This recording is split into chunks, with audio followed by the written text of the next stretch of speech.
On est nombreuses à avoir vécu des traumas dans nos vies. Et c'est le cas aussi de mon invité aujourd'hui, Stéphane Alix. Stéphane, c'est à l'origine un journaliste de guerre qui malheureusement a perdu son frère quand il était dans sa trentaine. Et depuis, il a passé énormément d'énergie à essayer de comprendre ce qui se passait au moment de la mort ou juste après la mort. Et vraiment, pas de manière très spirituelle, mais vraiment de manière très terre-à-terre, comme on pourrait s'attendre qu'un journaliste le fasse. Et à travers ces différentes méthodologies, il a utilisé les plantes hallucinogènes, et en particulier les champignons. Et à travers ces plantes, il a découvert un autre trauma, son inceste quand il était un jeune garçon. Il en a fait un livre qui s'appelle « Nos âmes oubliées ». Évidemment, pour les personnes sensibles, vous l'aurez compris, ce podcast parle de mort, de décès, parle d'inceste, parle de plantes hallucinogènes. Donc si vous êtes trop sensible ou si ces sujets vous touchent trop, évidemment ne l'écoutez pas, ou en tout cas soyez prévenus qu'on va traiter de ces sujets-là. Évidemment, ce podcast n'est pas une incitation non plus à consommer des plantes hallucinogènes, puisqu'elles sont évidemment pas légales, et que si elles sont consommées, il faut qu'elles soient consommées dans un cadre extrêmement strict. Une fois dit cela, avec Stéphane, on va parler évidemment de trauma, on va parler d'inceste, on va parler de la vie après la mort, de qu'est-ce qui se passe. Il en a fait un livre qui s'appelle Le Test en particulier, qui est extrêmement intéressant. On va parler de voyance, on va parler de spiritualité. Et finalement, ce sont des sujets qui, a priori pour lui, étaient extrêmement éloignés. Vous allez le comprendre en l'écoutant. Et c'est justement ce qui rend cette conversation, je trouve, extrêmement intéressante. Donc je vous laisse l'écouter. Allez, Vlan, c'est parti.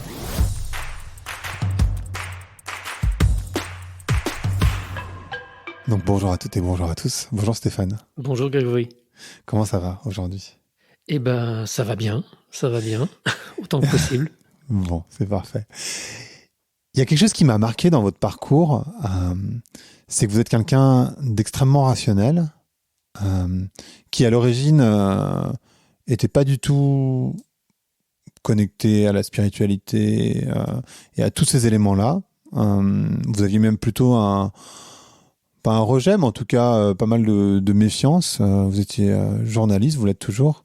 J'aimerais comprendre comment, à 22 ans, je crois, on en arrive à interviewer le Dalai Lama. Et parce que pour moi, c'est vraiment un début d'histoire que je trouve intéressant. Ah bah, l'histoire, elle a commencé plusieurs années avant. Même elle a commencé à 19 ans quand je suis parti en Afghanistan clandestinement, rejoindre des moudjahidines, c'est-à-dire des combattants anti-soviétiques. Parce que je voulais absolument devenir reporter de guerre.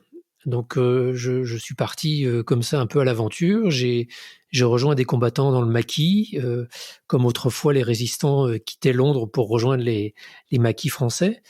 Moi, j'ai rejoint un maquis de combattants et puis j'ai passé des mois avec eux.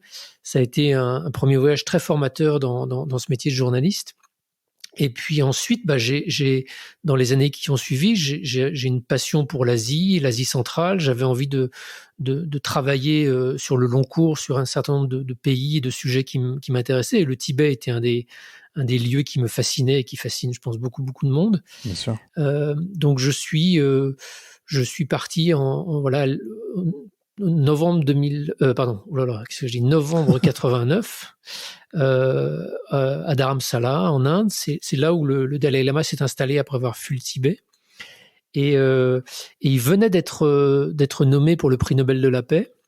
Mm-hmm. Et j'ai fait une demande d'interview en disant que je travaillais pour la presse française et je suis resté plusieurs semaines à attendre la réponse et la réponse est venue. J'ai eu mon entretien avec le Dalai Lama. Voilà, j'avais 21 ans et j'ai passé 1 heure avec lui qui était c'était assez cocasse parce que je rencontrais pas du tout quelqu'un qui m'impressionnait de par sa stature spirituelle. J'étais impressionné parce que c'était la première fois que j'interviewais quelqu'un que j'avais vu en photo dans les journaux. Donc, mais en dehors de ça, je lui ai vraiment posé des questions extrêmement pragmatiques sur la non-violence et puis surtout quelque chose que je comprenais pas à l'époque. J'étais extrêmement présomptueux.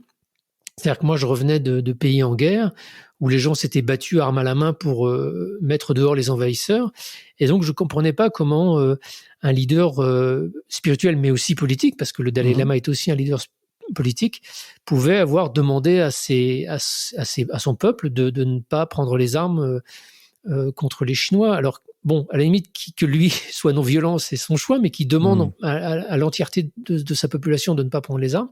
Donc, en fait, je l'avais questionné là-dessus avec des questions très bêtes et puis très, très prétentieuses de jeune gamin. Et voilà comment je me suis retrouvé face à lui. Alors, du coup, j'ai une question aussi, c'est que comment un jeune gamin, parce que c'est vraiment ça, de 19 ans, décide de partir en Afghanistan et comment ses parents le laissent partir en fait. Parce que vous êtes père aussi d'une fille de 20 ans si je me trompe pas. Elle a 24 ans, oui. 24, ok, pardon. Désolé pour elle. Vous la laisseriez partir comme ça en Afghanistan. Comment ça s'est passé avec vos parents et comment ouais. Eh ben, il s'est passé de façon très simple, c'est-à-dire qu'ils n'étaient pas au courant. Je suis parti, enfin, ils savaient que je voulais devenir journaliste, je voulais devenir photographe. Et donc, officiellement, je suis parti pour le Pakistan parce que c'est effectivement au Pakistan que se rencontraient les différents groupes de résistants. Moi, j'avais pris quelques informations auprès de journalistes que j'étais allé voir, un journaliste au Point qui s'appelait Olivier Weber, un autre à l'Express, qui étaient des grands reporters, pour moi, qui étaient le modèle à atteindre. Et il m'avait expliqué que tous les journalistes, et comme les humanitaires d'ailleurs, prenaient contact avec des groupes de résistants qui avaient des bureaux installés au Pakistan, dans la ville de Peshawar, qui était à la frontière de l'Afghanistan, et que une fois qu'on avait pris contact avec ces groupes, ils pouvaient vous prendre en charge, vous emmener clandestinement dans le maquis. Donc, je suis parti en prenant un billet d'avion pour le Pakistan et en me disant, bon, bah, je vais aller voir ces résistants.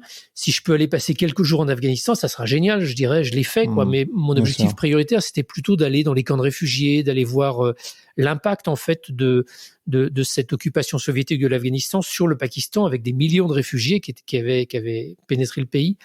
Et en fait, les choses sont allées un peu assez vite, mais ça a été souvent comme ça dans ma vie. C'est-à-dire que j'initie quelque chose et puis le destin prend les choses en main et m'emmène complètement autre part. Et donc, je prends contact avec un groupe de résistants.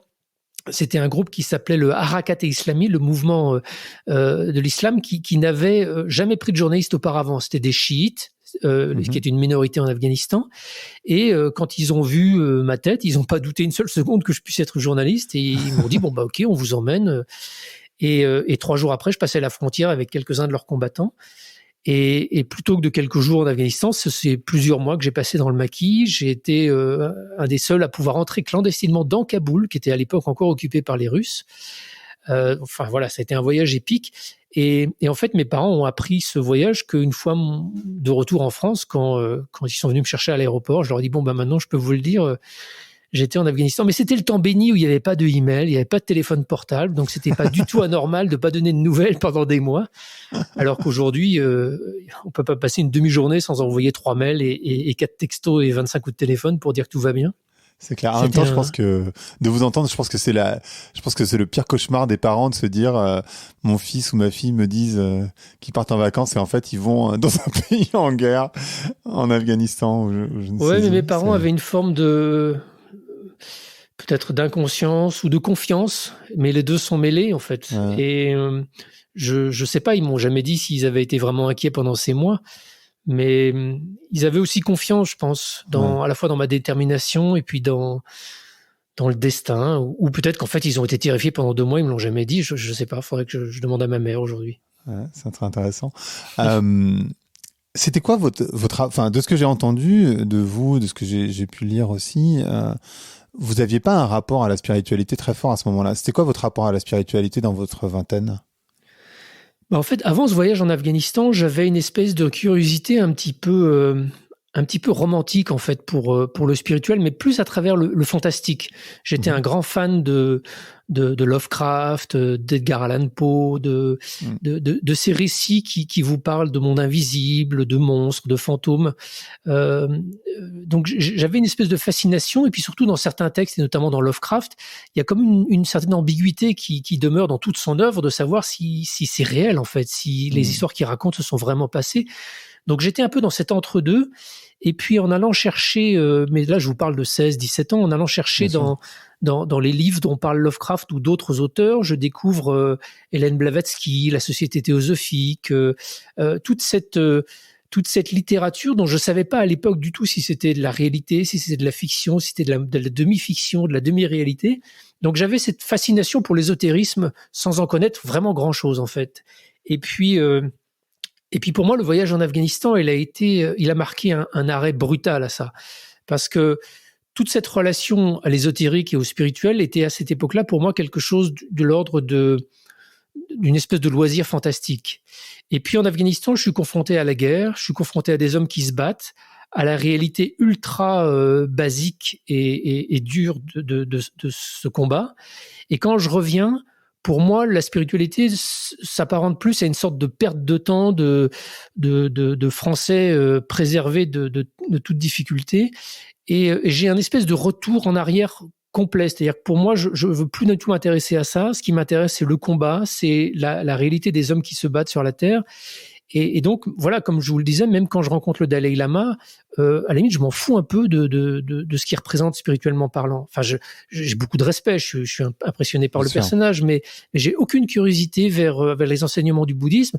Et puis, en me promenant à Dharamsala, quand je vois tous ces Occidentaux avec le crâne rasé qui se prosternent devant des lamas, je me dis, mais où est-ce qu'il est leur libre arbitre, quoi? Ils ont abandonné tout esprit critique. Enfin, voilà, je suis un peu prétentieux et crétin, mais la guerre afghane et la confrontation avec des résistants et avec des moudjahidines qui se sont battus m'a rendu extrêmement terre à terre.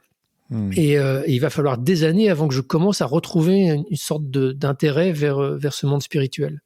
Et on va en parler, mais en fait, j'ai pas l'association que ça soit ni crétin. Enfin, je pense que la majorité des personnes aujourd'hui, alors peut-être pas celles qui sont croyantes dans des religions, mais en tout cas en France où les religions ont quand même moins pris d'importance, finalement, tout ce qui concerne le spirituel dans une société hyper moderne, productiviste, individualiste, il est passé un peu à la trappe. Donc finalement, c'est pas si stupide, parce que je crois que beaucoup de personnes finalement sont pas vraiment dans cette démarche spirituel.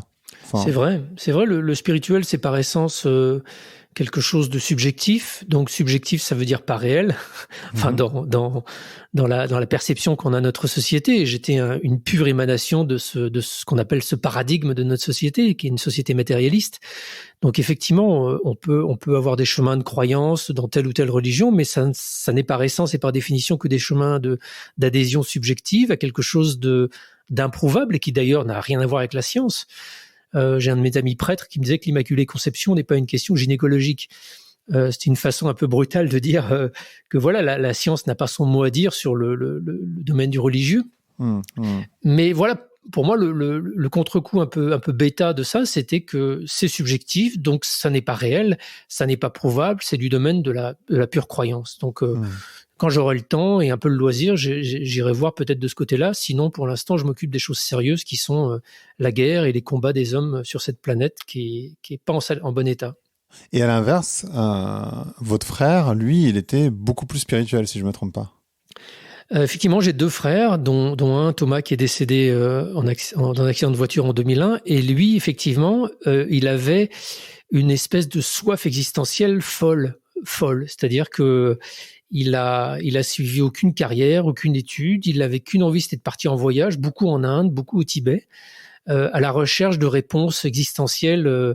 Mais c'était une torture pour lui. C'était vraiment une torture dans ses relations humaines, amoureuses, sociales. Il pouvait pas se contenter de l'espèce de statu quo dans lequel on vit. Il fallait que tout soit essentiel pour lui. Chaque rencontre, chaque regard, chaque échange.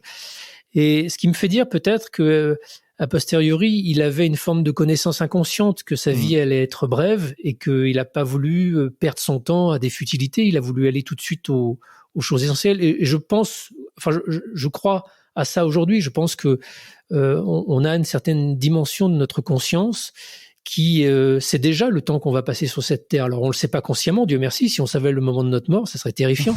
Oui. Mais il y a une part de nous, au fond de nous, qui le sait et qui nous fait agir parfois dans ce sens-là. Et je pense que Thomas devait savoir qu'il allait mourir à 30 ans et il a consacré ses années de vie à chercher ses réponses et à chercher Dieu sur terre.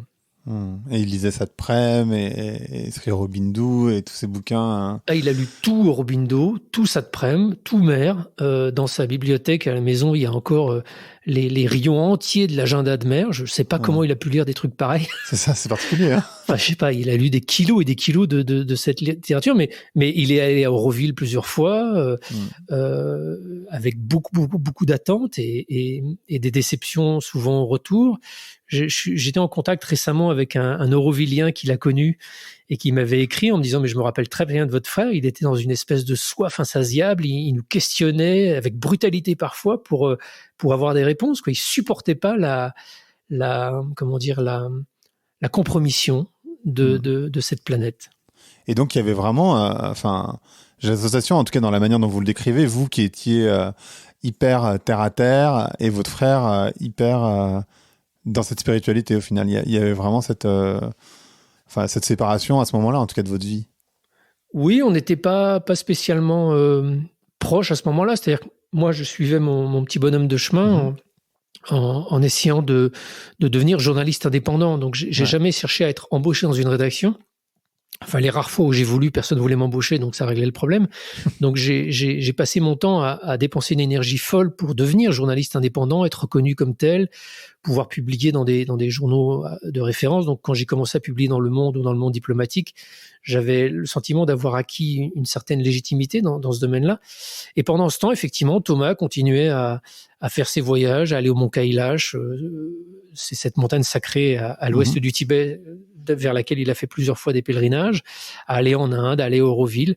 On échangeait, on se voyait, on était pas proches au quotidien, mais on était quand même, on avait des relations tous les trois frères. D'ailleurs, je les ai conviés à plusieurs de mes voyages. On a fait plusieurs voyages ensemble. Mais effectivement, moi, j'étais l'esprit totalement occupé à essayer de devenir journaliste sérieux, quoi. Ouais. Non, mais et en fait. Du coup, vous le disiez, vous les avez invités à des voyages avec vous, et justement, forcément, on va faire une pause entre guillemets sur les causes de son décès et comment il est parti, parce qu'en fait, je pense que ça a vraiment marqué, et on va en parler de toute façon, mais ça a vraiment marqué quelque chose chez vous dans votre cheminement. Donc, il est mort, vous aviez 32 ans, je crois, de mémoire, et lui 30 ans. Vous pouvez nous raconter un petit peu comment ça s'est passé, ce qui s'est passé surtout après, ce que vous avez essayé de comprendre, parce que c'est tout le cheminement de vos livres. En tout cas, c'est comme ça que je le vois, mais... Oui, effectivement, après, comment dire, on a fait une première expédition ensemble que j'avais vendue au magazine Géo dans une région assez reculée de l'Afghanistan en 98. Expédition que j'étais obligé d'annuler pour des questions de sécurité au dernier moment parce qu'il y avait des combats dans toute la zone qu'on devait explorer. Donc, on a abandonné cette expédition et 2 ans et demi plus tard, j'ai eu l'idée de remonter quelque chose d'un peu ambitieux en Afghanistan pour aller faire un peu l'inventaire du patrimoine archéologique afghan. C'était à l'été 2000, au moment où les talibans étaient au pouvoir pour leur première prise de pouvoir. Et on savait pas du tout dans quel état était le patrimoine archéologique, et notamment ces 2 statues géantes de Bamiyan, qui étaient des statues de Bouddha, qui datent du VIe siècle. Et donc, j'ai monté un projet, mais qui dépassait vraiment le cadre journalistique. J'ai impliqué l'UNESCO dedans, le musée Guimet. J'ai monté une mission à Kaboul en installant une antenne de la Société des explorateurs français sur place, en essayant de monter un travail de collaboration entre les services archéologiques afghans et les autorités talibanes de l'époque et nous. Et sauf que j'ignorais complètement qu'à ce moment-là, au sein de la Choura taliban, c'est-à-dire du Conseil suprême des talibans, il y avait une grande bataille qui faisait rage entre ceux qui disaient qu'il fallait détruire les Bouddhas de Bamiyan, qui étaient des choses absolument anti-islamiques, et puis d'autres qui disaient mais si on fait ça, on va vraiment se mettre à dos tout le monde, donc essayons d'éviter de faire des conneries. Et en fait, dans ce débat-là, qui se passait en coulisses et que le monde entier ignorait, et nous bien évidemment les premiers, les tenants de la voie dure vont l'emporter, et en février 2001, quelques jours après qu'on se soit installé avec mes frères qui faisaient partie de la mission, le Mollah Omar a décrété la destruction des 2 statues. Et donc moi j'étais absolument stupéfait de cette folie qui a saisi le monde entier. Et donc, il était évident que après des mois et des mois d'efforts, de folie, la mission que j'avais portée pouvait plus se mener, quoi. Enfin, les talibans me disaient, mais si, vous pouvez rester, vous allez faire votre travail, mais sur les sites islamiques, sur les cités, etc. Je dis, oui, bien sûr, mais enfin, non. Et en fait, pendant ces semaines où on savait pas si la décision des talibans allait vraiment être appliqué ou si c'était juste une espèce de menace. Moi, j'ai essayé d'aller plusieurs fois à Bamiyan, j'ai envoyé des équipes, j'y suis allé moi-même une fois avec une partie de mon équipe et je me suis fait bloquer par les combattants à quelques kilomètres de la vallée. Et c'était d'ailleurs le jour où le 2e jour où ils ont détruit les Bouddhas. On a entendu des explosions quand on était à l'entrée de la vallée. Et dans ce temps-là, voilà, pour faire une histoire longue courte, dans ce temps-là, en fait, j'avais maintenu quand même ma mission sur place en essayant de d'aller visiter des sites qui étaient peut-être moins menacés, d'aller voir ce qui se passait au Pakistan si des œuvres quittaient le pays. Et en fait, dans le cadre d'une mission qu'on a fait au sud de Kaboul sur un site archéologique bouddhiste également, en descendant en voiture, on était à 2 voitures et la voiture derrière a eu un accident. Les 4 personnes à l'intérieur sont décédées. Il y avait 2 Afghans, 2 Français. Et un de ces Français, c'était mon frère. C'est arrivé le 12 avril 2001. Et ce moment a été évidemment un moment complètement de bascule. C'est-à-dire que moi, j'ai pas assisté, j'ai pas été sur le lieu de l'accident au moment où c'est arrivé, mais j'y suis arrivé 2 minutes après parce que la voiture nous suivait. Donc à un moment, mon chauffeur s'est rangé sur le bas-côté, a dit mais attends, ils sont plus derrière. Donc on a attendu 2 minutes et puis on a fait demi-tour et on est revenu. Et puis à peine quelques centaines de mètres derrière, on a vu l'accident et on a vu les corps. Et ce moment, en fait, il a été évidemment, ça a été un moment pivot de ma vie, mais il a été interrogateur parce que j'ai eu des sensations étranges sur ce lieu de l'accident. C'est-à-dire que le temps a complètement changé, il s'est ralenti, et puis j'ai eu un blanc, j'ai eu un moment d'absence. Ce que les psychiatres appellent un moment de dissociation, en fait, où pendant quelques secondes, mon esprit a vraiment déconnecté pour que la scène de l'accident ne s'imprime pas durablement. Et donc, je garde pas de souvenir. J'ai un souvenir très très diffus de la scène de l'accident. Et puis ensuite, je me suis occupé des corps. Je suis entré dans un mode de réaction pour justement me protéger. Donc, je me suis occupé des corps et j'ai eu cette sensation qu'il y avait de la confusion. Et ce qui était curieux, c'est que moi, je savais très bien dans quel état psychique j'étais. J'étais extrêmement concentré, extrêmement attentif. Je faisais attention à qu'on ramasse toutes les affaires qui avaient été dispersées, à rassembler les corps, etc., etc. Et en même temps, je sentais de la confusion. Et ce sentiment, il était tellement fort qu'il m'a poussé à m'adresser à mon frère comme s'il se trouvait au-dessus de son corps. Et je peux vous assurer que à ce moment-là, j'étais pas en train de me dire tiens, il faudrait faire ci, il faudrait faire ça, ou que j'étais pas dans une espèce de croyance en quelque chose ou autre. J'étais dans l'instinct pur. Et ce qui est curieux, c'est que cet instinct m'a poussé à m'adresser à mon frère pour lui expliquer ce qui venait de se passer. Je lui ai vraiment parlé à haute voix. Je lui ai dit Thomas, puis je me suis adressé à l'autre Français, Vadim, Thomas, vous êtes mort, je vais m'occuper de vous.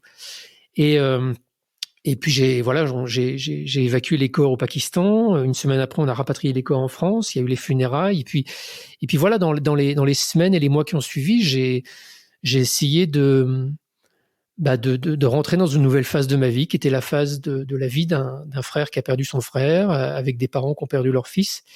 Et je savais pas. J'ai pas repensé immédiatement d'ailleurs à ce qui s'était passé sur le lieu de l'accident, parce que pour moi, il était évident que comment dire, que la mort c'est la mort, que la mort c'est la fin, et qu'il n'y a pas de questions à poser, qu'il n'y a rien à chercher, c'est plié, c'est fini quoi. C'est du non-existent, c'est du non-intéressant, du non-pertinent. Donc il m'a fallu des années avant que je commence à pouvoir faire un vrai effort de repositionnement mental et de me dire allez, on va poser des questions sur ce que c'est que la mort en fait. Ouais, et quiconque connaît votre œuvre sait que c'est quelque chose que vous avez exploré beaucoup. Ça a été vertigineux parce que je suis passé en quelques semaines du journaliste qui croit que si on veut parler de la mort, il faut aller voir soit des curés, soit des psychologues, soit des philosophes. Sous-entendu, soit il y a le grand espace de l'idée, des pensées qu'on peut explorer avec les philosophes, mais bon, vous avez des philosophes super brillants qui vous disent qu'il n'y a rien après la mort, et puis d'autres super brillants qui vous disent qu'il y a quelque chose. Donc, comment trancher entre ces deux génies? C'est difficile. Après, vous avez les curés, les imams, les prêtres qui vont vous proposer ce qui est un dogme issu d'une croyance. Donc, c'est purement subjectif.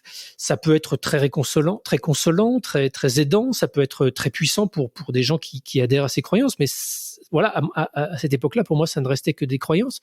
Et puis, si vraiment ça va pas, vous allez voir un psy qui vous donne éventuellement un antidépresseur. Et puis voilà les 3 solutions qui étaient offertes aux matérialistes français que j'étais. Ouais. Et en seulement quelques semaines, en faisant mon métier de journaliste, c'est-à-dire en disant, OK, je vais partir sur un sujet, je ne pars avec aucun présupposé. C'est-à-dire que je ne sais pas ce que je vais trouver. Ce qui, normalement, devrait être la posture du bon journaliste. Je commence à m'intéresser à, OK, qu'est-ce qu'on sait de la mort? Qu'est-ce qu'on sait de la conscience? Tiens, by the way, des gens parlent de ces expériences de mort imminente où ils disent, en ayant vécu des expériences d'accidents comme celui qui a tué mon frère, bon, certains en reviennent et ils disent qu'en sortant du coma, ils étaient au-dessus de la scène, ils ont vu les secours s'occuper de leur corps, etc. Est-ce que tout ça, c'est juste du délire, des hallucinations? Est-ce que finalement, ça s'explique par un espèce de courjus qui se passe dans le cerveau à ce moment-là, ce qui paraîtrait tout à fait logique? Et à ma grande surprise, en fait, en commençant à aller voir des médecins ou des chercheurs qui ont travaillé sur ces expériences-là, bah, ce sont ces premiers à me dire, bah, en fait, vous savez, on sait pas. On sait pas. Et non, ça peut pas être juste la circuiterie cérébrale qui se met en défaut, parce qu'on sait que au bout de 20 secondes d'arrêt cardiaque, le cerveau n'est plus oxygéné. Donc, a priori, au bout de 20 secondes, il n'y a plus aucune activité électrochimique dans le cerveau. Donc, plus aucune perception possible, plus aucune mémorisation d'expérience possible, rien. Et pourtant, voilà, des gens qu'on ranime peut-être après 1 minute ou 2 minutes d'arrêt cardiaque et qui vous racontent des choses très précises, peut-être même encore plus précises et détaillées que ce qu'on pourrait raconter d'un souvenir normal. Donc, en fait, voilà, quelques semaines où on arrête de se dire qu'on sait tout, quelques semaines où on arrête de se dire qu'on a des explications rationnelles pour tout, et on voit un champ infini d'enquêtes possibles. Et comme vous le dites, ça fait maintenant plus de 15 ans que j'enquête sur ces sujets-là. Et c'est vertigineux quand on accepte de se dire qu'on peut sortir de la boîte sans cesser d'être rationnel. D'autant plus que, si je me trompe pas, vous avez perdu votre père, pas dans la foulée de votre frère, mais quand même pas très loin. Oui, il est mort. Enfin, il est mort 12 ans après. Ouais.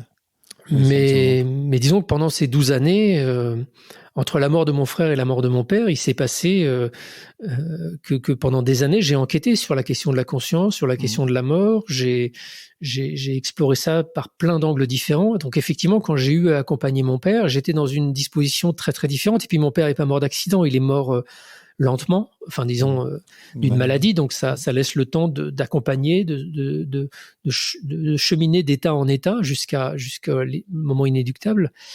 Et oui, enfin voilà, c'était effectivement très très différent. Et j'ai eu cette idée un peu saugrenue quand mon père est mort, mais peut-être est-ce lui qui me l'a soufflé. De faire un test, de faire une expérience scientifique. J'avais eu l'occasion, dans mes enquêtes précédentes, de rencontrer des médiums, vous savez, des gens qui prétendent communiquer avec des défunts. Ça peut faire sourire un certain nombre de personnes. Hein. Bah, ça peut faire sourire, et puis ça peut faire sourire avec de façon légitime. Donc, mais il y a une façon très simple de ne plus sourire, en fait. C'est d'essayer de faire une expérience un peu rationnelle avec ces gens-là. Voilà. Qu'est-ce que c'est qu'un médium, en fait? C'est un homme ou une femme qui prétend communiquer avec un défunt. Et quand on les interroge, on s'aperçoit que parfois ils donnent des informations. Est-ce qu'on peut objectiver ces informations? Est-ce qu'on peut les quantifier? Est-ce qu'on peut les noter? Est-ce qu'on peut noter leur précision surtout? Et ça permet d'éliminer toutes sortes d'explications conventionnelles. La première, c'est les gens ont triché en fait. Ils ont juste chopé sur Facebook ou ailleurs des informations vous concernant ou concernant le défunt. Ça c'est très simple. Il suffit d'aller voir quelqu'un qui vous connaît pas, de lui mettre une photo sans donner aucun nom. En n'ayant pas donné votre nom de famille peut-être avant la prise du rendez-vous.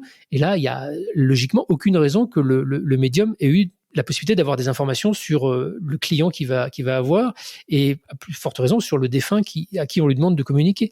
Et ensuite, il y a plein de techniques. Ce serait un peu long de rentrer dans le détail, mais il y a des techniques. La première, c'est les techniques un peu psycho, c'est-à-dire le médium va être un bon psychologue qui va savoir déduire de vos attitudes un peu inconscientes s'il est sur une bonne piste ou pas. Ou alors, il va donner des informations qui seront assez générales, mais comme vous êtes venu parler à votre papa, s'il vous dit « Ah, je vois un monsieur avec des cheveux blancs », il parle pas du tout de votre papa, il lâche quelque chose de très très vague qui pourrait s'appeler à n'importe qui, mais vous allez dire « Ah ouais, c'est mon père, c'est génial ». Et là, vous lui donnez l'information que c'est votre père avec qui vous voulez parler.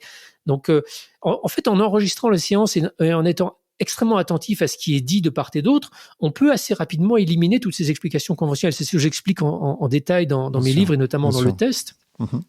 Et après, on peut monter aussi des expériences beaucoup plus compliquées en double aveugle ou en triple aveugle, où le médium que l'on teste ne voit pas ni le client, ni n'a aucune information sur le défunt, etc. Et là, on s'aperçoit, en fait, quand on fait ces expériences, que on peut pas rationnellement dire que c'est juste des charlatans. ça tient pas la route 3 minutes. Enfin, il y a des charlatans, ça c'est une vérité indiscutable, mais on ne peut pas réduire la médiumnité au charlatanisme, au même titre qu'on ne peut pas réduire, voilà, enfin bon, bref. Oui. Et ce qui est vertigineux, c'est que quand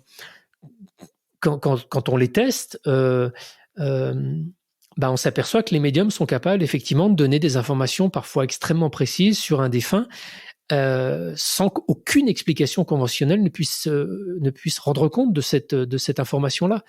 Donc, moi, j'ai entendu beaucoup de témoignages comme ça. J'ai fait des expériences moi-même avec la photo de mon frère en allant voir des médiums. Et puis là, j'avais entendu des expériences aussi de personnes me disant, on est allé voir le médium, c'est formidable, on a communiqué avec notre fils, notre fille, notre maman, notre papa. Et ce qui est curieux, c'est que moi, j'avais placé tel objet dans son cercueil et le médium nous l'a dit. Et je me dis, voilà, je vais faire une expérience en fait. Mon père meurt, je vais cacher plusieurs objets dans son cercueil et je vais en parler à personne, à tel point que même ma femme ou ma mère n'était pas au courant de ça. Et 1 an après son décès et ses funérailles, j'ai voulu laisser un certain temps quand même s'écouler. Je suis allé voir 6 médiums différents, en leur disant évidemment pas ce que je venais faire, en leur faisant croire que je voulais faire un livre d'entretien sur leur activité, sur leur métier, et en leur demandant juste de faire une séance de médiumnité pour voir ce qui se passerait pendant la séance. Et je raconte toute cette expérience dans ce livre qui s'appelle Le Test, qui est disponible au livre de poche, et qui est vertigineux, qui est vertigineux parce que ça marche, quoi. Ça marche, mais ça marche pas comme on s'y attendrait. Enfin, voilà, ça serait un peu long de rentrer dans le détail, mais ce qui est intéressant, c'est de se dire, moi, ce qui m'intéressait là, c'était de voir déjà le changement quasi radical finalement entre votre posture initiale et puis la posture post-traumatique. Il y avait ça, et puis il y a aussi évidemment comment traverser trauma et se dire, et pour les personnes qui malheureusement vont perdre des êtres proches ou qui viennent de perdre des êtres proches, se dire en fait il y a quelque chose d'autre, et je trouve que ça c'est un message extrêmement positif. On va pas, s'ils veulent plus de détails, ils peuvent évidemment lire vos livres et c'est tout l'intérêt, mais je voulais surtout appuyer sur le fait que une manière de traverser, enfin votre manière à vous en tout cas de traverser ce traumatisme-là, ou ces 2 traumatismes, ça a été d'enquêter, ça a été d'observer, mais ça a été aussi, et c'est là où on va arriver évidemment, d'essayer de comprendre, parce que ce que vous avez compris sur votre frère, c'est qu'il s'était passé quelque chose juste au moment de son décès, ou en tout cas il y avait quelque chose où il était encore un peu là et vous lui parliez comme vous l'expliquiez tout à l'heure, et vous avez voulu avoir des expériences de mort imminente quelque part. C'est une longue histoire résumée. Je vais très vite, hein. Bien sûr. Pour faire bref, en quelques mots, effectivement, moi, ma méthode, elle était une méthode journalistique au départ. J'enquête, j'examine les faits, j'essaie de voir quelles hypothèses peuvent expliquer ces faits, comment on peut invalider ou valider les hypothèses, etc. Enfin, c'est un vrai travail scientifique. Sauf que la question de la conscience et de qu'est-ce que c'est que la conscience, c'est la question scientifique peut-être la plus vertigineuse qui occupe le monde scientifique aujourd'hui. Donc on a des outils scientifiques, notamment les neurosciences, qui permettent d'explorer certains aspects de cette conscience, mais ils restent extrêmement limités par rapport au vertige du sujet. Ce que l'on observe et ce que les neurosciences permettent d'observer, c'est les corrélations entre des états de conscience et des activités cérébrales. On sait par exemple que si on tripote telle activité ou telle zone du cerveau, on va avoir un impact sur telle zone du conscience. On sait que si on consomme par exemple une certaine quantité d'alcool, ça va affecter une partie du fonctionnement de notre cerveau et on va avoir un état de conscience différent. Donc ces corrélations en fait, elles sont évidentes. On sait que si on tape ou si on supprime telle zone du cerveau, on va plus pouvoir parler, plus pouvoir bouger, ou on va être dans un état de ce que les neuroscientifiques qualifient de non-répondant, par exemple. Donc, on observe toutes ces corrélations qui sont absolument indiscutables entre activité cérébrale et état de conscience, sauf que le modèle matérialiste dans lequel on analyse en fait notre réalité nous pousse à faire de ces corrélations des causes, des relations de cause à effet. Et on se dit, s'il y a une corrélation entre l'activité cérébrale et la conscience, c'est que l'activité cérébrale, la conscience naît de par l'activité cérébrale, naît dans notre cerveau. Or, ça, a priori, ça paraît logique, mais c'est contredit par un nombre incalculable d'expériences, et notamment les expériences de mort imminente, parce que on a aujourd'hui des millions de cas de gens qui ont vécu des expériences dans un moment où leur cerveau était soit en arrêt cardiaque, enfin soit en cessation d'activité suite à un arrêt cardiaque, soit en sérieuse dysfonctionnement. Enfin, quand vous êtes sur un accident de la route, en défibrillation, votre cerveau il est un peu irrigué, puis il cesse d'être irrigué, puis il est plus irrigué du tout. Donc il fonctionne vraiment à 10 ou 20% de son activité normale. Or, les neurosciences nous expliquent que la conscience, pour fonctionner, il doit requérir une espèce de collaboration globale d'un ensemble de circuits cérébraux à leur optimum. Donc voilà, le modèle neuroscientifique aujourd'hui est complètement remis en question et contredit par ces expériences de Morinant et puis plein d'autres types d'expériences. Et ce que j'ai découvert récemment, c'est que des expériences ont été menées aussi avec des psychédéliques pour au départ observer en fait quels étaient les corrélats neuronaux d'une expérience mystique et d'une expérience d'extase importante. C'est-à-dire, qu'est-ce qui se passe dans le cerveau quand on vit une expérience mystique? Donc, on peut pas forcément mettre un grand mystique dans un IRM au moment où il vit son expérience d'extase. En revanche, les neurosciences nous ont montré qu'on peut induire des expériences d'extase assez similaires grâce à des psychédéliques, notamment la psilocybine ou d'autres types de psychédéliques comme le LSD ou l'ayahuasca ou le DMT. Donc, il y a un jeune chercheur à Londres qui a modéliser un protocole de recherche pour voir un petit peu le sapin de Noël qui s'allume dans le cerveau quand on vit une expérience d'extase. Donc, il recrute des patients, c'est un protocole tout à fait légal et tout à fait sérieux. Hein. Il recrute des patients, il les met dans un IRM fonctionnel, il injecte une dose de psilocybine. Le patient vit une expérience d'extase, de dissolution du moi, de choses difficilement descriptibles qui ressemblent aux expériences extatiques de la mystique, qui ressemblent aussi aux expériences de mort imminente par certains points, et on observe ce qui se passe dans son cerveau. Le problème, c'est qu'il se passe exactement l'inverse de ce qu'ils avaient prévu. C'est-à-dire normalement, il aurait dû correspondre à cette expérience intense, une intense activité électrique. Or, là, ils observent le contraire. Ils observent une diminution assez marquée de l'activité électrique, et notamment dans ce qu'on appelle le mode réseau par défaut, qui est un ensemble d'aires cérébrales qui coordonnent entre elles et qui d'une certaine manière, soutiennent notre moi. Notre moi, notre identité, notre personnalité est soutenue par ce réseau mode par défaut. Donc les chercheurs disent c'est pas possible ça, on a dû faire une mauvaise manip ou on a dû mal observer le truc, donc ils refont l'expérience, ils se reproduisent exactement la même chose, donc ils refont l'expérience dans d'autres labos avec d'autres substances et à nouveau on observe encore la même chose, c'est-à-dire qu'à expérience mystique intense correspond une baisse d'une activité cérébrale coordonnée dans un ensemble de sphères différentes du cerveau. Et ça, c'est pas possible. C'est pas possible parce que voilà, encore une fois, ça contredit. On devrait observer l'inverse. Donc ce qui est d'autant plus intéressant, c'est que ça match vachement avec les expériences de mort imminente, où les expérienceurs rapportent pas seulement être sortis de leur corps, mais avoir vécu aussi des expériences d'une intensité folle, d'une conscience comme jamais ils n'en ont connu auparavant, où ils ont l'impression de voir leur environnement beaucoup plus réel qu'ils ne l'ont jamais observé, etc., etc. Et ça, les expériences de mort imminente correspondent aussi à des moments, pour une grande partie, où le cerveau est soit en cessation totale de fonctionnement, soit en dysfonctionnement assez marqué.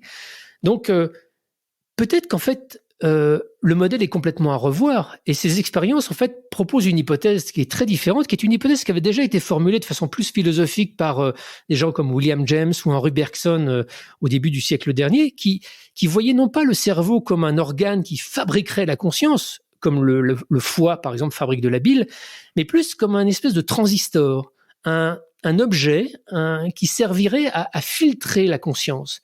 C'est-à-dire que la conscience serait quelque chose d'immatériel, non assujetti au temps et à l'espace, quelque chose qui serait de l'ordre d'un champ, un champ comme un champ électromagnétique ou un champ d'ondes radio, et que par son activité, le cerveau filtre ce champ et permet l'expression d'une conscience individuelle.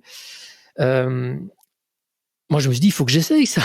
Il faut que j'essaye, parce que c'est bien beau d'aller expliquer toutes ces recherches, et c'est ce que je comptais faire dans le livre sur lequel je travaillais, mais je me dis il faut que j'essaye aussi. J'avais déjà eu pas mal d'expériences chamaniques avec de l'ayahuasca notamment, et j'avais envie d'essayer de le faire dans un cadre occidental, dans un cadre scientifique plus rigoureux. Et donc, je me suis rapproché d'une communauté qu'on trouve en Europe et aux États-Unis de psychothérapeutes qui utilisent les les psychédéliques pour travailler sur des thématiques de psychothérapie. Je crois que vous avez fait déjà des podcasts sur le sujet. Je ne vais pas rentrer dans le détail.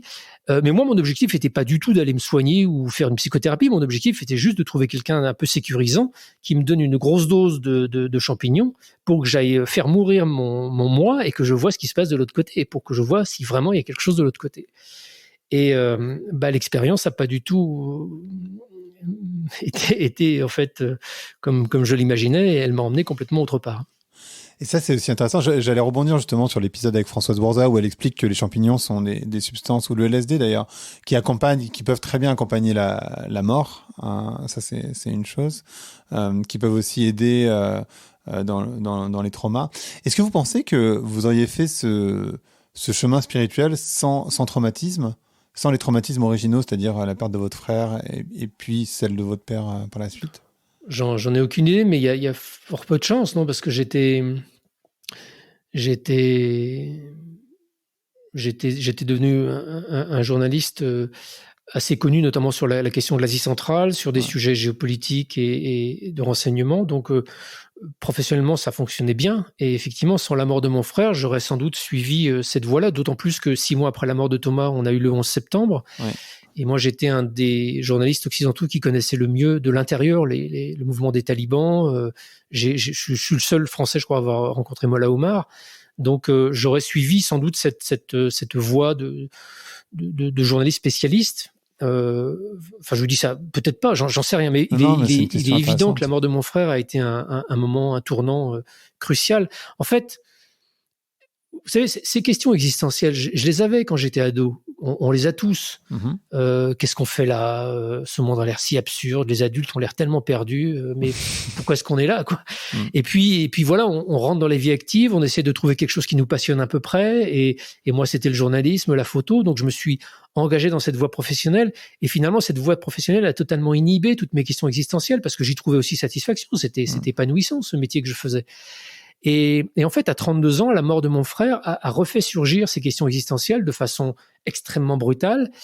Sauf que là, j'avais plus du tout envie de reprendre un métier ou une activité professionnelle comme si de rien n'était, en laissant à nouveau de côté ces questions. Pour moi, à ce moment-là, il était impératif que je trouve des réponses à ces questions existentielles. Et je suis parti dans la seule voie qui était la mienne à disposition à ce moment-là, c'était la voie journalistique. En me disant, voilà, est-ce qu'en tant que journaliste, je peux questionner le spirituel, la conscience, l'immatérialité, la vie après la mort. Et comme j'ai trouvé effectivement de façon très rationnelle des réponses, ou à tout le moins la possibilité de poser des questions encore, et de poser la question rationnellement sur la poursuite de l'existence après la mort physique, j'ai continué ça. J'ai découvert la spiritualité de façon rationnelle d'une certaine manière. Ouais, c'est intéressant. Et en fait, ce que je trouve intéressant dans ce que vous dites, et ça fait écho un peu avec moi, ma manière d'envisager le monde, c'est qu'on fait avec ce qu'on a. C'est-à-dire que vous aviez ce background de journaliste hyper rationnel, donc vous avez fait avec ça. Et en fait, quelque part, j'ai l'impression, mais peut-être que je me trompe, qu'il y a pas de chemin spirituel sans traumatisme quelque part. Enfin, c'était le cas pour votre frère. Enfin, j'ai l'association, je connais pas votre frère. Enfin, j'ai jamais eu l'occasion de le rencontrer, donc j'en sais rien. Mais j'ai l'impression que sans trauma, c'est compliqué de faire un chemin spirituel. Mais a priori, votre frère, c'est un contre-exemple. Donc non, je pense pas. Enfin, pour rebondir sur votre remarque qui me résonne quand même avec mon parcours, c'est que je pense que la spiritualité, la vraie spiritualité, le vrai chemin à la spiritualité, c'est un chemin de prise de risque permanente. C'est un chemin de remise en question permanente de ce que l'on croit savoir. Le spirituel, c'est le risque. Le spirituel, c'est la mise en danger, en fait. Sinon, on rentre dans du dogme, on rentre dans une habitude, on rentre dans un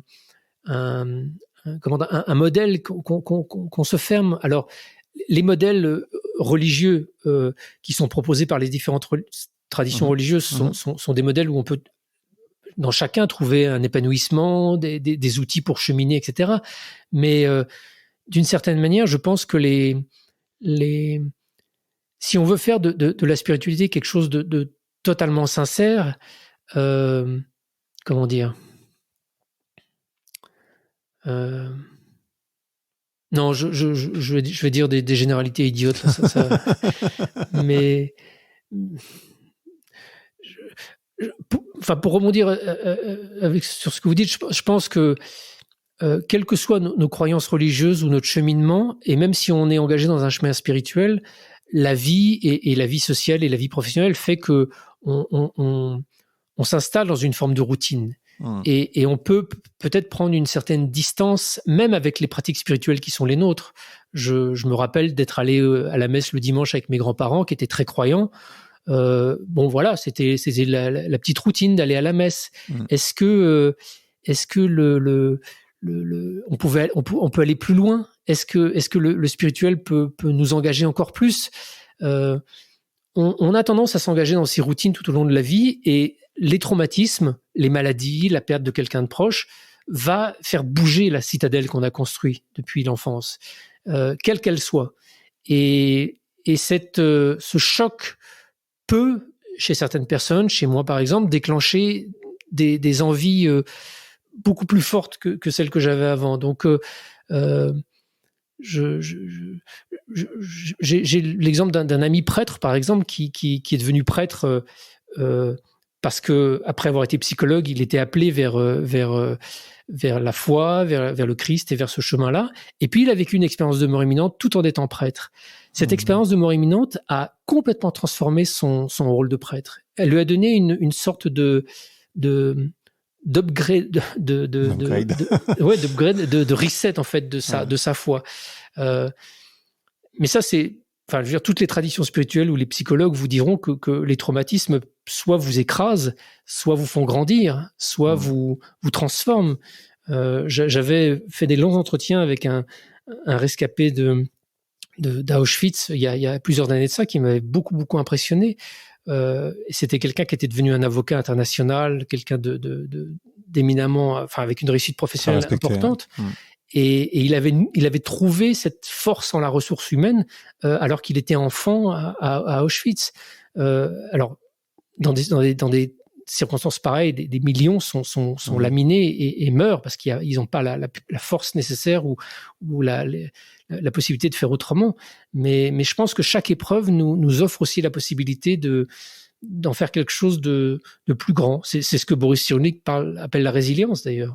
Complètement. Ça fait penser évidemment à Simone Veil. Ça fait penser aussi à ce livre dont j'ai perdu le nom, de ce thérapeute qui a créé toute une méthodologie. Viktor Frankl. Voilà, merci. Oui. Complètement. Et je vous ai pas demandé, mais comment vous définiriez la spiritualité ? C'est toujours parce qu'en fait on utilise ce terme, et je crois qu'il y a plein de personnes qui leur donnent parce que vous parliez de spiritualité sans dogme, et bon, donc les dogmes, c'est plutôt des dogmes religieux en général. Comment ça serait quoi votre définition? Pour moi, la spiritualité, c'est le rapport intime que l'on a chaque individu à la transcendance. Et je le dissocie du religieux. Le religieux, pour moi, c'est plus la façon dont certains courants ont organisé une expérience spirituelle d'un fondateur. Jésus, par exemple, pour le catholicisme et chrétienne. Et la religion est comment dirais-je, comment vous dire quelque chose qui soit pas stupide? Je suis assez convaincu que vous n'allez pas dire quelque chose de stupide. Non, mais je veux vraiment surtout laisser aucunement croire que je puisse être critique envers les religions. Je pense que les religions sont des espaces d'épanouissement. Enfin, ils proposent, quelle que soit la religion, ils proposent un espace d'épanouissement, une béquille, un moyen de cheminer vers cette transcendance, vers cette dimension spirituelle qui habite le monde. Mais pour moi, la spiritualité, c'est l'essence de cette relation avec cette part de nous-mêmes qui existe en dehors du temps et de l'espace, avec ce que je vais appeler une âme, peut-être. Enfin, toutes les religions sont pas d'accord sur l'existence d'une âme, mais toutes les religions s'accordent sur le fait qu'il y a quand même quelque chose qui est de l'ordre d'un truc qui survit à notre mort, quoi, qui nous transcende. Donc la spiritualité, c'est la reconnexion avec cet espace de transcendance, et la religion, ce sont des méthodes et des dogmes développés par des humains pour nous aider à y parvenir en s'inspirant de l'expérience de quelqu'un qui a déjà fait ce contact-là.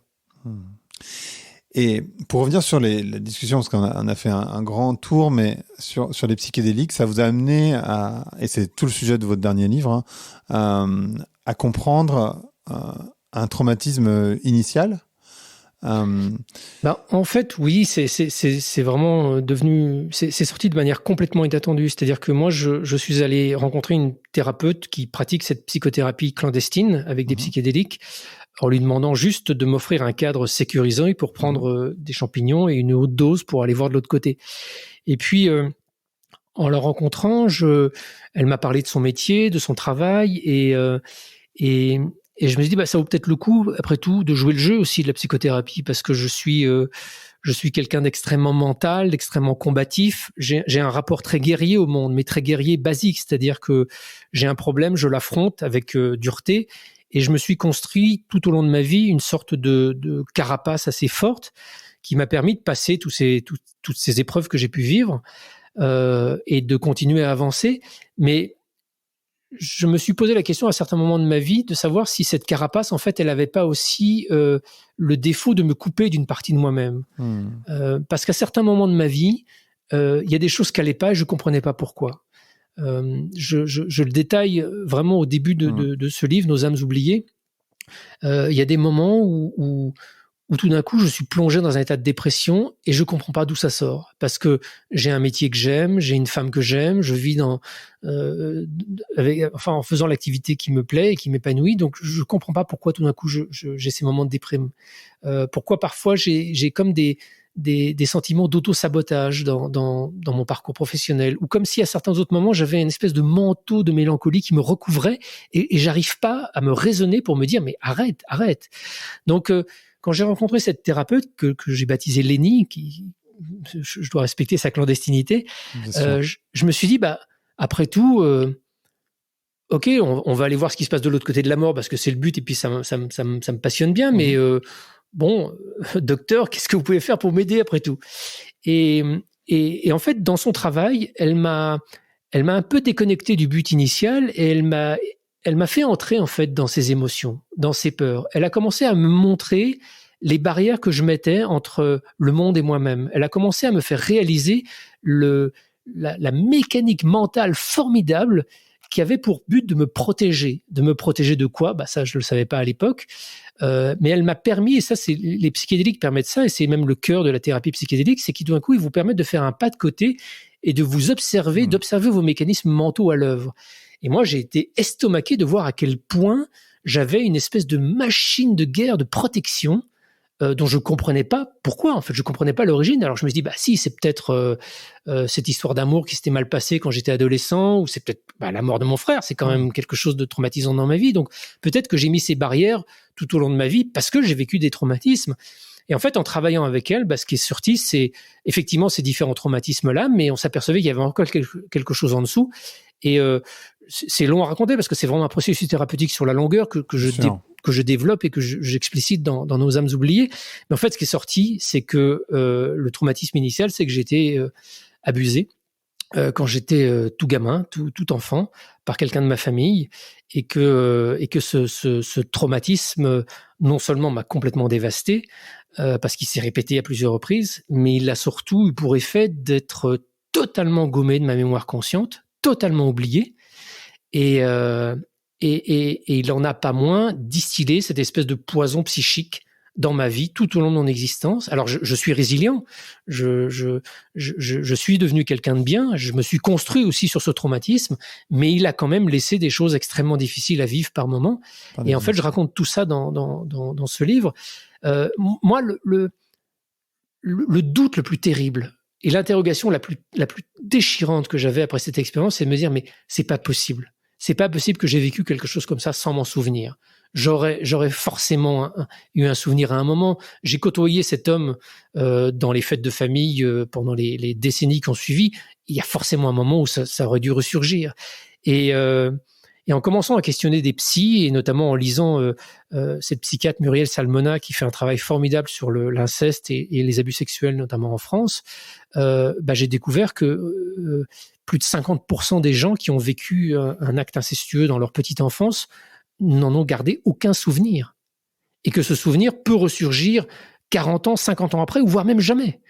Donc ça m'a estomaqué, mais d'une certaine manière, ça a rendu possible que ce hurlement du petit garçon qui avait tout au fond de moi, je l'entende enfin à 52 ans. Et ça a été vertigineux, cette histoire.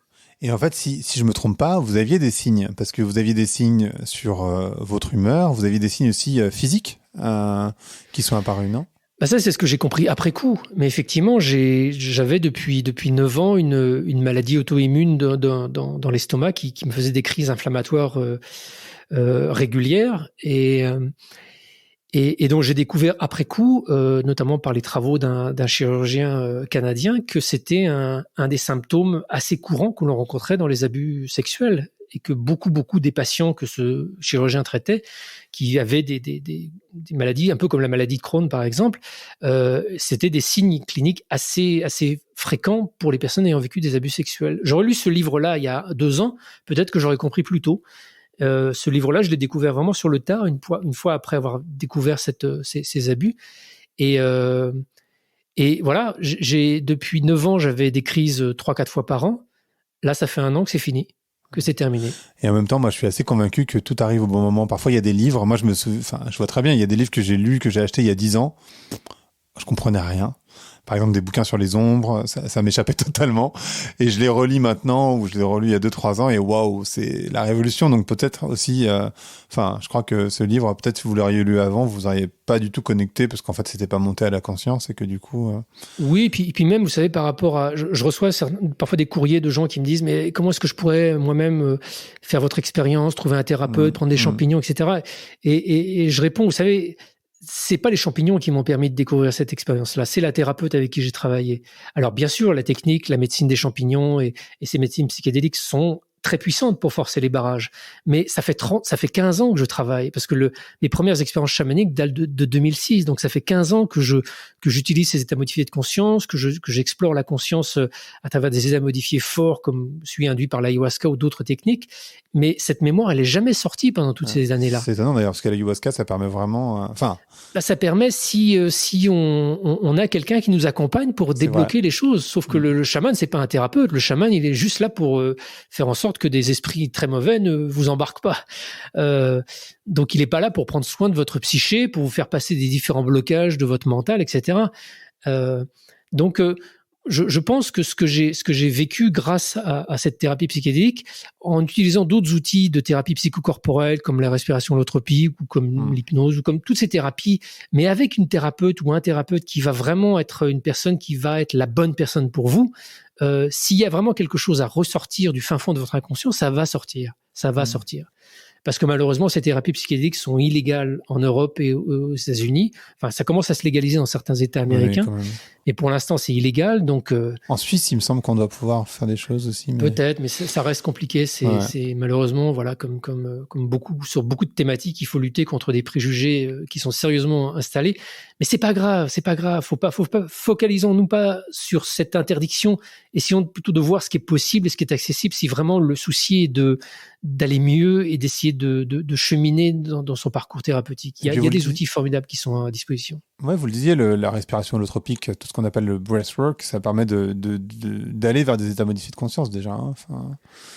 C'est une technique qui est directement inspirée du LSD, qui a été développé par Stanislav Grof dans les années 70, quand le LSD a commencé à être interdit, pour induire des états modifiés de conscience un peu similaires. Donc effectivement, le travail qui est fait en respiration holotropique se fait dans un cadre thérapeutique avec des thérapeutes formés et permet d'induire des états modifiés de conscience très très forts. Il n'y a pas de substance. Sans substance, de façon tout à fait légale. Il y a plein de thérapeutes en France, notamment, qui utilisent la respiration holotropique.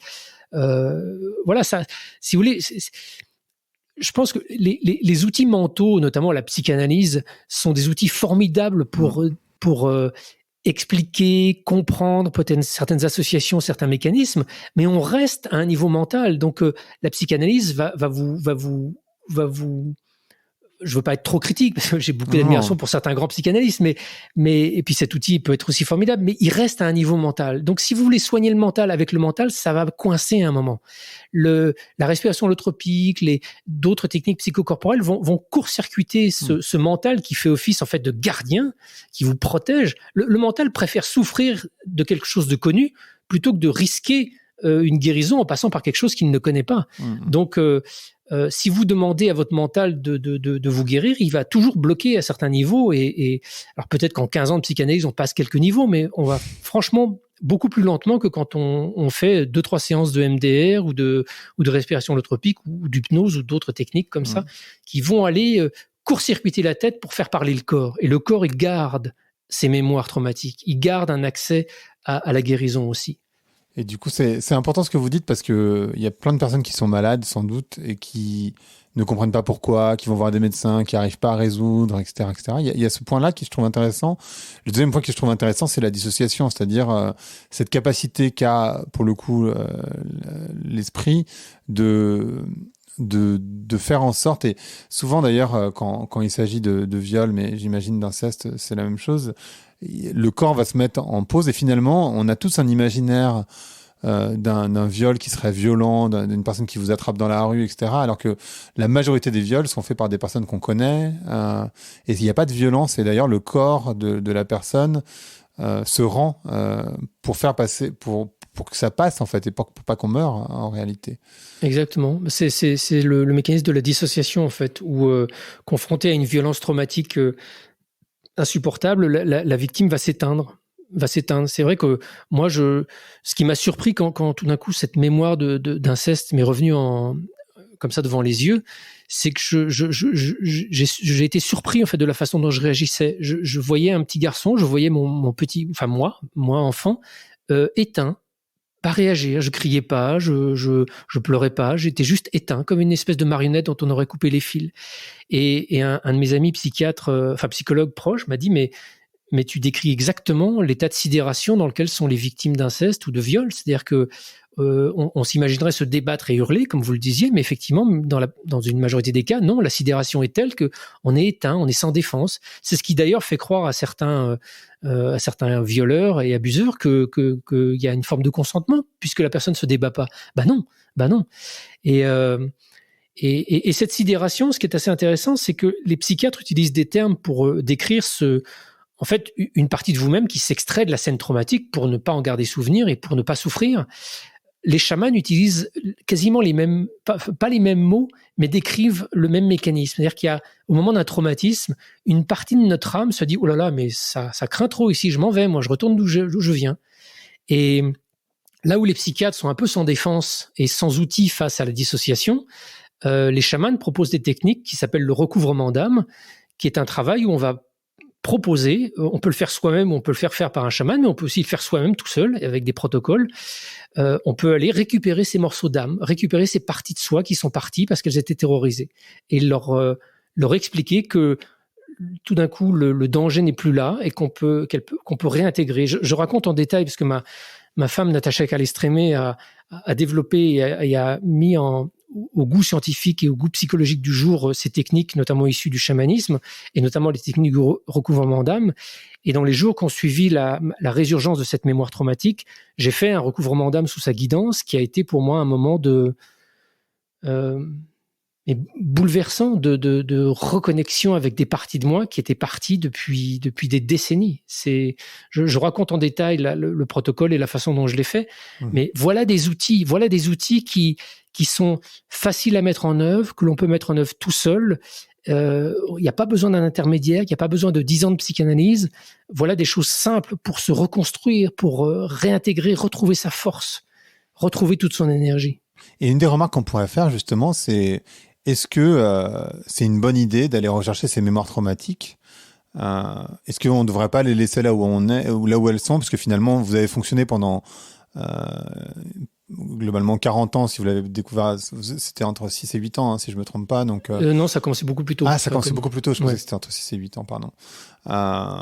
Donc vous auriez pu continuer comme ça, finalement. C'est une très très bonne question. Et effectivement, il y a quelques jours, je parlais avec un de mes amis qui lui aussi suspecte, sans en avoir aucune preuve ni quoi d'autre, qu'il lui est peut-être arrivé quelque chose dans l'enfance, et il me demandait si je pouvais le conseiller. Et ma première question, ça a été de lui dire « Mais comment tu vas ? Est-ce que ça va ?» Il me dit « Bah oui, ça va, je vis très bien, je suis heureux. » Je dis « Bah, est-ce que tu as forcément besoin d'aller creuser ça ?» Moi, j'y suis allé, mais je voulais même pas. En fait, ça a été complètement inattendu ce qui s'est passé. Mais j'ai joué le jeu de la thérapie parce que ma vie est compliquée. C'est-à-dire que je construis enfin, je suis heureux d'une certaine manière. J'ai construit ma vie professionnelle. Elle est assez épanouissante. Et pourtant, depuis des décennies, je traîne un boulet, quoi. Un boulet. Alors, les gens qui me connaissent ou qui m'ont déjà vu ou qui lisent mes livres précédemment ont eu l'impression de quelqu'un qui, au contraire, se débrouille bien. Mais je joue la comédie. Enfin, je joue la comédie. C'est toute une partie de mon intimité qui, jusqu'à il y a encore peu de temps, n'était pas exprimée publiquement. Donc, effectivement, je donnais pas à voir cette partie de moi-même. Mais je traînais un boulet. Donc, ça a été extrêmement dur et je suis aujourd'hui en train de traverser une période vraiment déstabilisante parce que cet acte incestueux a été mis en lumière. Donc, c'est pas du tout évident à gérer. Mais je suis content malgré tout d'avoir fait cette démarche pour m'être confronté à ça, pour m'être confronté à la source de ce qui était déséquilibré dans ma vie. Mais effectivement, comme vous le dites, si vous suspectez des choses comme ça, mais que tout va bien dans votre existence et que vous avez une famille, une vie heureuse, une vie professionnelle heureuse, il n'y a pas forcément non plus d'intérêt à aller se retourner le cerveau, parce que si notre inconscient y a caché quelque chose, c'est qu'il y a des bonnes raisons. Il y a des bonnes raisons. Pour moi, l'intérêt d'une psychothérapie, pour aller dans cette direction-là, ne vaut que s'il y a vraiment une souffrance au départ. S'il y a une souffrance, effectivement, c'est toujours mieux d'essayer d'aller la comprendre et d'aller la guérir. Mais s'il n'y a pas de souffrance, pourquoi aller essayer de s'en infliger une ? Après, pour aller dans l'autre sens, ça pourrait aussi de se dire j'ai la sensation d'être heureux, mais en fait, je sens bien que c'est pas juste. Par exemple, ce que vous décriviez tout à l'heure, c'est-à-dire une vie très analytique, très cartésienne, quasiment, enfin je sais pas si c'est le cas parce qu'on se connaît pas, mais peut-être dans le contrôle, etc., etc. Et je sens qu'il y a un truc qui va pas, donc je vais bien, mais il y a un truc qui cloche. Et ça peut être aussi, pour le coup, à l'inverse, une bonne raison de le faire. Je sais pas. Mais c'est une bonne raison d'aller en parler à un psy. Après, aller parler à un psy, ça ne veut pas dire tiens, allez, ouvrez-moi la tête, je voudrais aller voir si j'ai été violé quand j'étais gamin. Certainement pas, non. Aller voir un psy, c'est commencer un travail pour essayer de débloquer les barrières qui vous coupent de vos émotions. Et on ne sait pas du tout ce qui va sortir. Et le psy va vous dire si vous allez voir un psy en disant hypnotisez-moi, je voudrais voir si j'ai été enlevé par l'extraterrestre ou si mon grand-père m'a violé quand j'étais petit. Bon. Il va pas être très sérieux le soi-disant psychothérapeute qui va vous dire ok, allongez-vous, on commence. La plupart, enfin tous les thérapeutes normalement constitués et qui se respectent vont vous dire mais pourquoi, quelle est votre demande, où est-ce que vous voulez aller, qu'est-ce qui vous fait suspecter ça, on va peut-être plutôt travailler sur les émotions et puis il va vous emmener vers un espace où vous allez exprimer les émotions et les blocages, et là vous entrez dans un travail thérapeutique. Ça se fait pas en un week-end de développement personnel ou 2 jours à Lisbonne pour aller prendre de l'ayahuasca. C'est un travail sur le long terme, un travail psychothérapeutique, comme un chemin spirituel. Complètement. Et vous disiez tout à l'heure, pour vous c'est une période particulière, mais moi je trouve ça, enfin je sais pas si on a dû vous le dire 1000 fois, mais c'est extrêmement courageux de le partager dans un livre en plus. Enfin je veux dire, c'est déjà une chose de l'apprendre, une chose de le partager avec ses proches, et une autre chose de le partager dans un livre. Alors j'imagine que ça fait partie de la thérapie dans une certaine mesure, mais c'est, enfin je sais pas comment vous le vivez, mais c'est hyper courageux. Ça a été compliqué parce que j'écris beaucoup, pas seulement des livres, mais j'écris beaucoup au quotidien dans un journal que je tiens depuis des années et des années. Donc quand j'ai vécu cette expérience-là, j'ai noté tout ce qui m'est arrivé, tout ce qui s'est passé, tous mes doutes, tous mes questionnements. Et dans les semaines qui ont suivi, j'ai énormément écrit des entretiens que j'ai pu avoir avec des psys, de mes recherches, de mes tentatives pour essayer de trouver la réponse sur est-ce que ça m'est vraiment arrivé ou pas. Et l'écriture aide aussi d'une certaine manière à prendre un peu de champ, à avoir des nouvelles idées, à ouvrir des nouvelles pistes de réflexion. Et puis, moi, à ce moment-là, dans les premières semaines, je voulais essayer d'avoir à peu près la certitude que ça m'était réellement arrivé. Parce que la certitude, ça voulait dire que je me sentais suffisamment légitime pour en parler à mon entourage, et notamment à ma famille, à ma mère, à mon frère, à ma fille. Et il fallait que je sois un peu sûr de moi avant de faire ça. Donc, j'ai mené une sorte d'enquête qui m'a permis d'arriver à un moment où je me suis senti un peu plus assuré que j'avais vraiment vécu quelque chose et que c'était pas sorti de mon imagination. Et là, c'est la réflexion en fait d'un ami ostéopathe qui m'a dit mais vous imaginez pas le nombre de gens qui me racontent des histoires comme la vôtre. Et là, je me dis mais il faut que je raconte cette histoire parce que ce par quoi je traverse, ce doute qui est tellement qui aurait pu me tuer. J'aurais pu mourir de ce doute. Le doute d'avoir la souffrance d'un enfant en moi qui s'exprime et l'adulte qui est aussi en moi qui dit non, tu te tais, tu peux pas, c'est pas possible, c'est pas vrai, c'est pas réel. Ce doute-là, j'aurais pu mourir si j'avais pas eu la femme que j'aime, si j'avais pas vécu dans le contexte dans lequel je vis, si j'avais pas eu les dispositions psychiques pour gérer ça. Donc, je me suis dit, ce récit de ma navigation dans ce questionnement, dans ce sujet vertigineux qui est celui de l'amnésie traumatique, j'aimerais pouvoir le partager peut-être. Donc j'ai écrit et ce livre allait être ce que j'allais donner à ma mère pour lui raconter cette histoire. Et quand le livre a été fini, j'ai plusieurs moments où je me suis dit mais non, je peux pas le faire, ça va la dévaster, je vais pas le faire. Le livre, je vais le foutre à la poubelle, je le publie pas, je le raconte pas, etc. Et puis voilà, chemin faisant quand même, malgré tout, je suis allé un jour la voir avec le manuscrit, je lui ai donné, je lui ai dit je voudrais que tu lises ça et puis on en parle. Et elle l'a lu et ça a été bon, une stupeur absolue pour elle, une dévastation, une sidération. Et ensuite, voilà, je me suis dit, ce livre, il faut que je le partage parce que d'après Muriel Salmona et d'après tous les spécialistes de la question de l'inceste, c'est un drame invisible, mais qui concerne des millions de personnes. C'est pas ça, juste trois personnes, c'est des millions de gens. Ça vient de sortir il y a quelques semaines dans l'Église avec des chiffres qui paraissent à la fois vertigineux, mais en même temps ridicules par rapport au nombre de victimes potentielles. Donc voilà, j'avais envie d'écrire aussi, de partager ça parce que voilà, je suis journaliste depuis toujours, c'est le seul métier que je sache faire et si je suis journaliste, c'est pour parler de choses qui me semblent importantes et ce sujet-là me semblait ô combien important. Mais entre le moment où j'ai pris la décision de le publier et le moment où il est sorti, il y a eu plusieurs moments d'hésitation où je me dis non, je vais pas le publier. C'est trop exposant et puis en final voilà, c'est ma femme qui m'a dit mais tu sais ce livre-là, il va aider des gens. Il va aider beaucoup plus de gens que tu ne l'imagines. Et je suis un mari qui écoute ce que dit sa femme. Et du coup, je l'ai laissé sortir. Il est sorti en juin dernier. Et effectivement, je reçois beaucoup de courriers de personnes qui vont dans ce sens-là, qui me disent que ça éclaire peut-être des questions qui s'étaient pas posées. Ça éclaire aussi des parts d'ombre qu'ils semblent porter, mais donc ils comprenaient pas forcément l'origine. Ça ouvre des pistes. Voilà, ça ouvre des pistes et en ce sens, c'était l'objectif que je m'étais fixé aussi.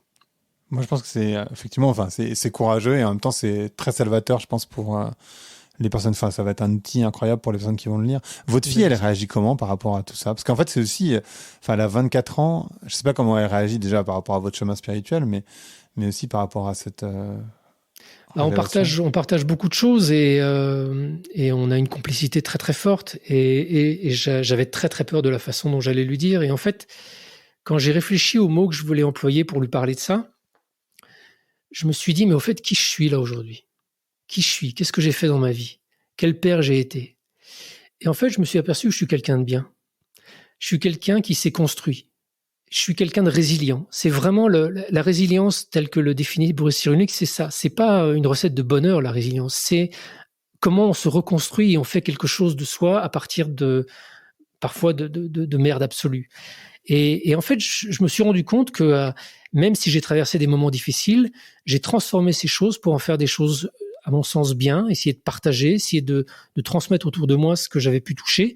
Et donc, quand ma fille est venue me voir et que j'ai commencé à lui parler de ça, je lui dis, regarde, tu vois qui je suis, tu vois qui je suis devenu, bah, tu as compris que je me suis construit sur des moments un peu difficiles, et notamment la mort de Thomas, ton oncle, a été un moment très difficile de ma vie, mais qui m'a aussi permis de devenir quelqu'un de mieux que ce que j'étais avant.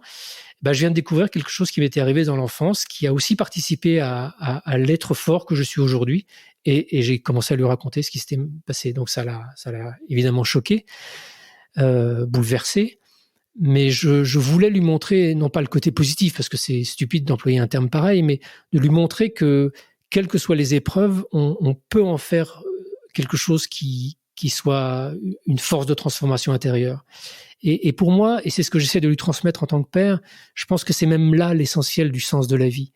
C'est qu'est-ce qu'on va être capable de faire du libre arbitre qui nous est laissé. Libre arbitre de devenir soit un monstre, si on est confronté à des choses absolument abjectes, soit au contraire de choisir la lumière. Voilà, vous savez, souvent on dit, mais si Dieu existait, il n'y aurait pas tant d'horreurs sur Terre. Mais je ne crois pas, parce que si Dieu existait et qu'il empêchait les horreurs, il empêcherait tout libre arbitre, parce qu'il commanderait chaque geste de notre vie, en fait, il commanderait tout. Et on penserait vivre dans le bonheur, parce que tout d'un coup, tout serait parfait, il n'y aurait plus jamais de malheur, mais dans quel monde vivrions-nous si tout d'un coup, on n'avait plus de libre arbitre et plus de choix? C'est une question philosophique profonde. Et je pense que le sens de la vie, c'est justement ce libre arbitre qui nous est offert. Et il nous est offert la possibilité de devenir des monstres ou des êtres de lumière. Et plus on est confronté à des choses difficiles, plus la tentation de l'ombre est présente, et plus le choix de la lumière est un choix conscient, assumé et crucial. Exactement. Parfait. C'est génial. Merci beaucoup. Ce podcast s'appelle Vlan, donc je voudrais savoir à quoi vous voulez ouvrir et où claquer la porte. J'ai envie de claquer la porte à la confusion et au sentiment de certitude. Vous savez, en tant que journaliste, je rejoins un peu les scientifiques qui, en fait, plutôt qu'être des gens de plus en plus certains de plein de choses, sont de moins en moins certains de beaucoup de choses. Je pense que on vit dans un monde qui souffre de ce que tout le monde maintenant a l'air de savoir tout sur tout. Donc j'aimerais qu'on claque une bonne fois la porte au nez des certitudes et qu'on accepte qu'on vit dans un monde plein d'incertitudes et que moins on en sait, mieux on se porte, parce que justement on est ouvert à tout. Et ouvrir la porte à l'incertitude et au cadeau de l'inattendu. Parce que c'est ça la vie, c'est ça la spiritualité, c'est regarder l'inattendu avec confiance. C'est beau, c'est très vrai aussi. Merci beaucoup Stéphane. Merci Grégory, c'était chouette de passer ce moment avec vous et j'espère que ça a été partagé par celles et ceux qui nous écoutent. Je suis assez certain que c'est le cas. Merci beaucoup. Merci d'avoir écouté Vlan. Si vous avez aimé l'émission, n'hésitez pas à mettre des étoiles sur vos plateformes de podcast préférées. Vous pouvez aussi partager l'épisode sur vos réseaux sociaux, Instagram Stories, Facebook, LinkedIn, où vous voulez. Je suis Grégory Pouy. Vous pouvez me retrouver sur l'intégralité des plateformes sous le nom Greg from Paris. Si vous avez des idées pour des invités, si vous avez des commentaires, n'hésitez surtout pas à m'envoyer un message. Allez, merci et à bientôt.